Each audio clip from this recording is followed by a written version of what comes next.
నుంచి మేము కూడా తెలంగాణ రాజ్యాంగం 20 సంవత్సరాలు తెలంగాణకు పోరాటం చేసినాం.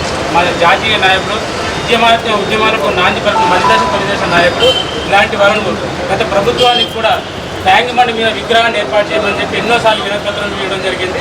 మాకు పట్టింపుకొని ఈ ప్రభుత్వం కనీసం అధికారికంగా చేయమని చెప్పి డిమాండ్ చేయడం జరుగుతుంది. మా విశ్వబ్రాహ్మణుడు జాతి గుర్తు బిడ్డ కాబట్టి, మా జాతీయులకు సంబంధించిన వ్యక్తి కాబట్టి, ఈయన దేశానికి సంబంధించిన వ్యక్తి, ఒక రాష్ట్రానికి సంబంధించిన వ్యక్తి.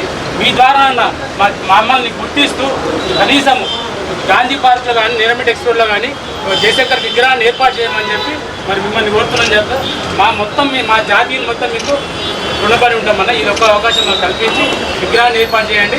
విగ్రహ దాదాపు ముందుకున్నారన్న మీరు స్థలం మీకు పర్మిషన్ ఒకటి ఇవ్వండి.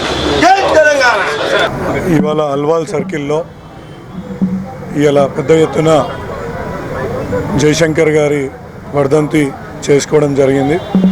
సురేందర్ రెడ్డి గారి నాయకత్వంలో, అదేవిధంగా అంజన్న, ఇక్కడ మా కార్పొరేటర్లు సవితక్క, శాంతి అమ్మ, ఇంకా మిగతా ఉద్యమకారులు అందరి సమక్షంలో ఇవాళ జయశంకర్ గారి వర్ధంతిని పెద్ద ఎత్తున చేసుకున్నాం.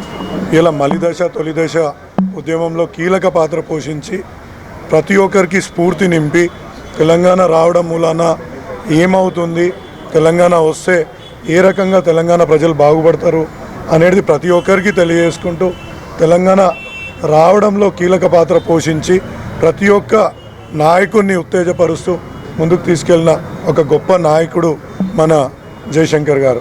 అటువంటి నాయకుని ప్రతిమలు ఇవాళ ఇంతకుముందే మాకు రిక్వెస్ట్ వచ్చినాయి, తప్పకుండా మల్కాజ్గిరి సర్కిల్లో ఎక్కడ అవకాశం ఉంటే అక్కడ ఆయన ప్రతిమను ఏర్పాటు చేసుకొని భావి తరాలకు స్ఫూర్తి నింపే విధంగా ముందుకు తీసుకెళ్తానని ఈ సందర్భంగా వాళ్ళందరికీ తెలియజేసుకుంటూ, అదేవిధంగా ఇక్కడ జేఏసీని ఏర్పాటు చేసి సురేంద్రన్న అమరణ నిరాహార దీక్షలు చేసి ఇలా తెలంగాణ పోరాటంలో కీలక పాత్ర పోషించిన ఈ స్థలానికి ఇవాళ మనము వాళ్ళు ఒప్పుకొని ఇలా విగ్రహాన్ని కూడా వెనక్కి ఎక్కడికైనా తీసుకెళ్తా అని చెప్పడం కూడా ఇలా ఆయననే స్ఫూర్తి అని కూడా చెప్పుకోవచ్చు. ఎందుకంటే అభివృద్ధిని మనం ఆపొద్దు, అభివృద్ధిలో మనం కూడా పాలు పంచుకోవాలా అనే ఉద్దేశంతో వీరు ఇవాళ ఒక చరిత్రాత్మకమైన ఏరియాని కూడా ఇవాళ రోడ్ వైడనింగ్కి కూడా ఇస్తా అనడంలో ఆయన స్ఫూర్తి అని చెప్పుకోక తప్పదు. తప్పకుండా అన్న మనకు ఎక్కడ వీలుంటే అక్కడ